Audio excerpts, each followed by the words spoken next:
All right. So, we learned about 7 reasons to do MBA in our previous video of the MBA Blueprint series. But is wanting to do MBA same as doing MBA? No. उद्यमेन हि सिद्ध्यन्ति कार्याणि न मनोरथ नाहि सुप्तस्य सिंहस्य प्रविशन्ति मुखे मृगा. One cannot expect a deer to enter the lion's mouth unless the lion makes a dedicated effort. Welcome to IMS India. I am Ashish Chugh and this is the MBA Blueprint. Today we are going to discuss step 1 to do MBA, which is the entrance exams, especially CAT. So, getting into MBA college broadly involves 2 steps. First is clearing the cutoff of MBA entrance examination, and second, through the process of personal interview, also known as PI. Now, the final scores of these 2 steps make up the final rank, and those with higher combined score receive the final admission call from a B school. So let's understand the most important MBA exam in India, which is CAT, Common Admission Test. Now, this prestigious MBA entrance exam is the prime requirement for entry into IIMs and many top B schools. In fact, if I have to talk about who is responsible for conducting this really amazing exam, that is the Blackie group of IIMs, very interesting acronym, which stands for BLACKI, as in IIM Bangalore, Lucknow, Ahmedabad, Calcutta, Kozhikode, and Indore. So these institutions conduct CAT exam on a rotational basis, and as on today, no other IIM has the responsibility to conduct the MBA entrance exam. If I have to talk about the structure, I'll say that it's a 120 minutes exam and it is divided into 3 sections: VARC, DILR, and QA, where VARC stands for verbal reasoning and DILR stands for data interpretation and logical reasoning, and QA stands for quantitative aptitude. So if I have to go into detail of VARC, now listen to this carefully, this is very interesting. VARC is properly verbal reasoning and reading comprehension. In layman terms, people call it English section, but it is not. English is just the medium of the exam and not necessarily the test of your English language. It contains a total of 24 questions, and VARC tests your critical reasoning skills. The questions that are asked here are reading comprehension questions, in which a passage will be given to you followed by some questions. There are some other question types also, which are known as summary, para-jumbles, para-completion, and odd one out. So when reading comprehension is talked about, it is around 66% of the entire portion, which means 16 questions are there almost. So 4 RCs, 4 questions each, and the rest of the 8 questions come from another section called VA, verbal ability, in which these 4 things, summary, para-jumble, para-completion, and odd one out, they are asked. So no need to worry about the details of these for now. Another interesting thing about CAT is that grammar and vocab are not asked in CAT exam. But see, a lot of people think that, oh, acha, at least grammar is not there. I'm not really good at grammar. I'm not really good at vocabulary. Thank God it is not asked. But my dear, will you be able to understand any complex RC if you don't understand the structure of the language, which is known as grammar, and if you don't understand the commonly appearing words? So while grammar and vocab are not directly asked in CAT exam, it is overtly asked. Okay, so be aware of it. Of course, you have to prepare for it, but yes, of course, your effort will not go too much into learning grammar as much as it will go into, say, understanding vocabulary and, of course, improving yourself on reading comprehension skills, which eventually is going to help you crack VARC section. By the way, VARC section with 24 number of questions is the most weightage centric section that way, because the rest of the 2 sections have fewer questions as compared to this one. Let's take a look at the another one, which is DILR. A total of 20 questions are asked. This is known as data interpretation and logical reasoning. Now, it tests your reasoning and data interpretation skills, how you interpret the data. So if a graph is given to you, you must be able to see what it wants to represent. Now, the questions that come here are in the form of sets, and each set has 5 questions each. So there are 4 sets, 5 questions each, a total of 20 questions. The questions that are asked here are of the types tables, graphs, pie charts, caselets, arrangements, grouping, conditionalities, roots and networks, binary logic, Venn diagram, very popular, games and tournaments, very popular once again. Again, no need to worry about the details of these for now, but one thing I can tell you immediately is that if you want to really excel in DILR section, start solving puzzles on a daily basis. Let's talk about the third one, QA, quantitative aptitude. In layman terms, people call it the maths exam, which is absolutely correct. Questions from normal school level topics of mathematics come. A total number of questions are 22.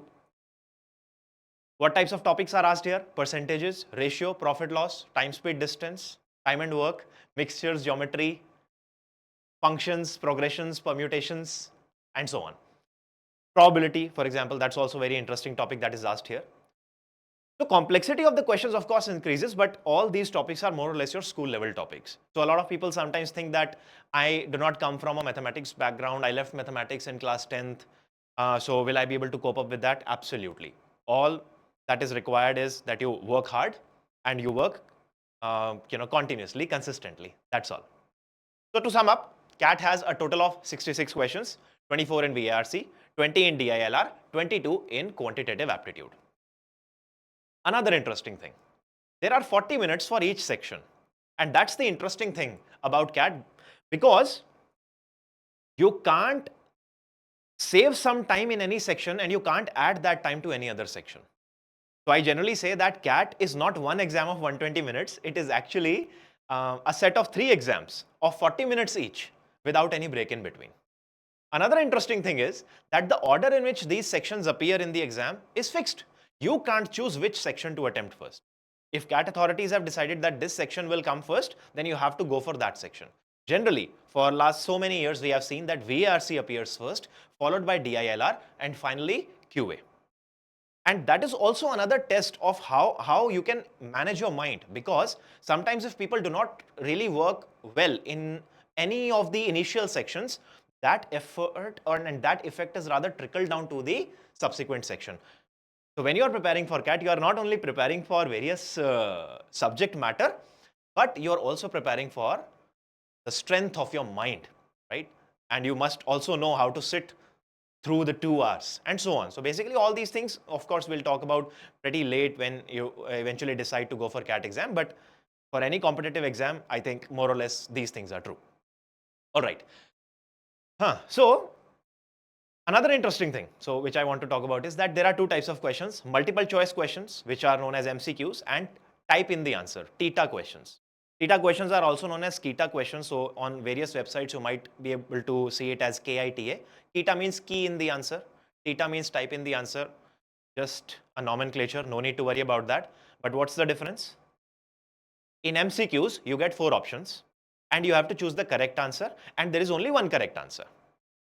But there are some questions in which a box will be given to you and you have to write down your answer there.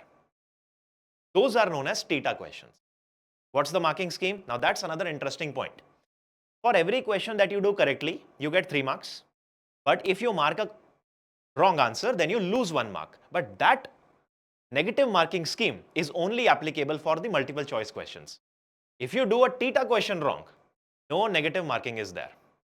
Many people think it's a boon given by the CAT authorities. No, it's not. CAT authorities are not stupid. They know your weaknesses. They exploit them.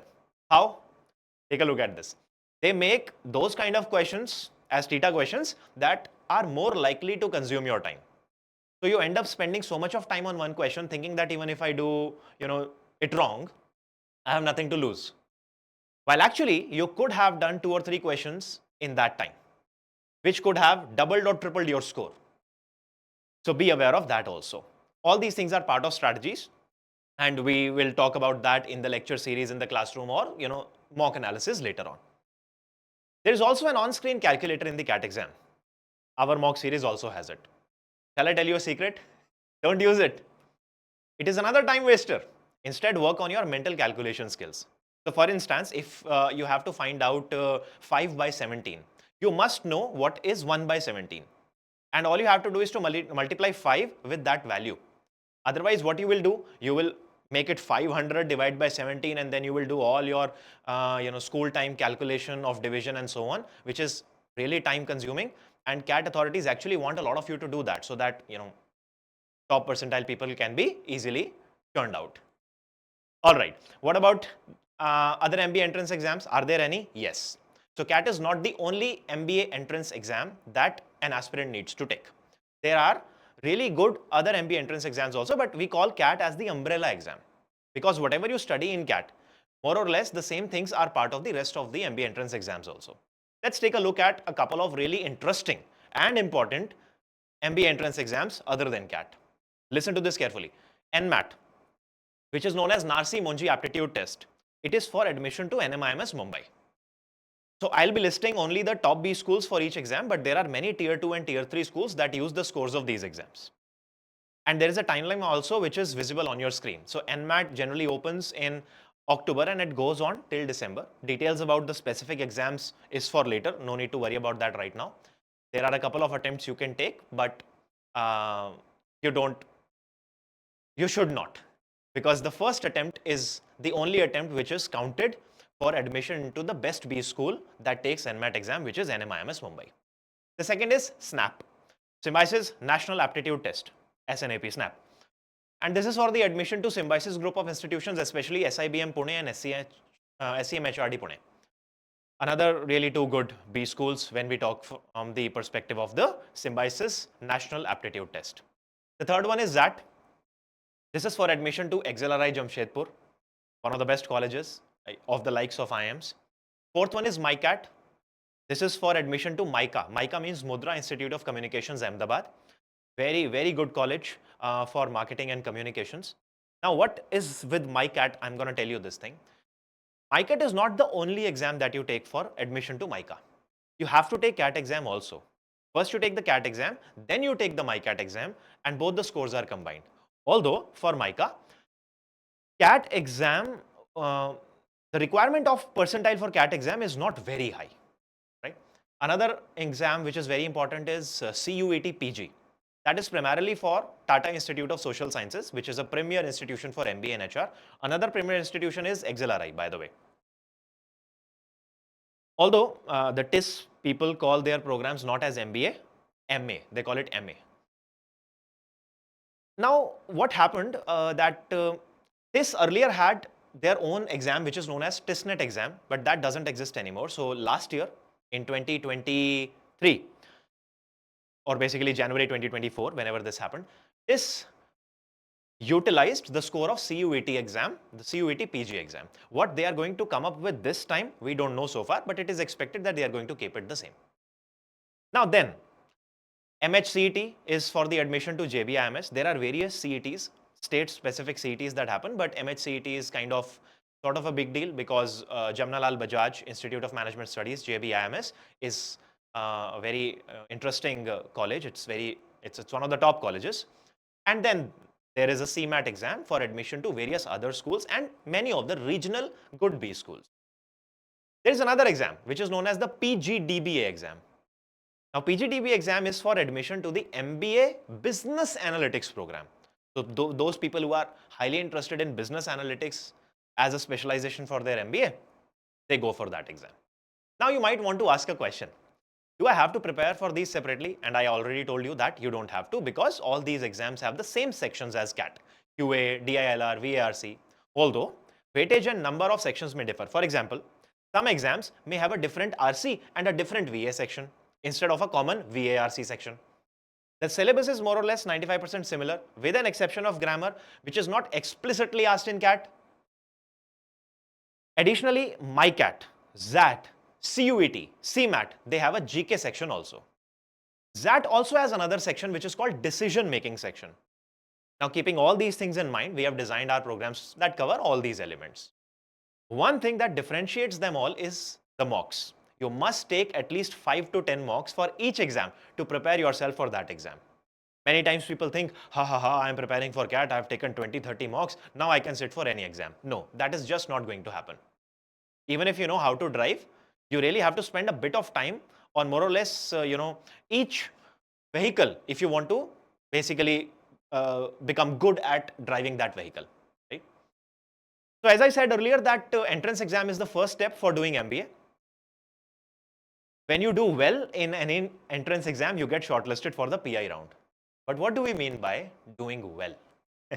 Now, this is known as percentile. Percentile means what percent of test takers are behind you.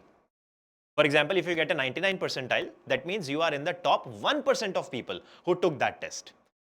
Now, CAT and many other exams like XAT, GMAT, CMAT, not GMAT, CMAT, use percentile method for shortlisting, but there are some exams like NMAT, they use raw score for the purpose of shortlisting. Now let me tell you an interesting thing.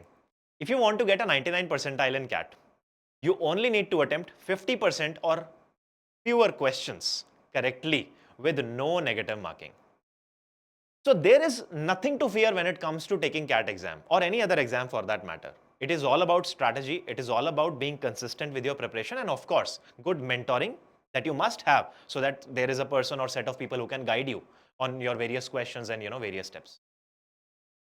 After you clear this first step, which is the entrance exam, you step on to the next step called PI. But that's a discussion for later. Now there is another interesting thing in the middle, your academic and non-academic profile. We schools use this thing along with your exam score to give you a shortlist for the PI round. What is that profile? We'll discuss that in the next video of the MBA Blueprint. Till then, subscribe and share. Do like the video if you liked it, and we'll meet again. And yes, go back to your preparation now. Come on, your food will not cook itself. Bye-bye.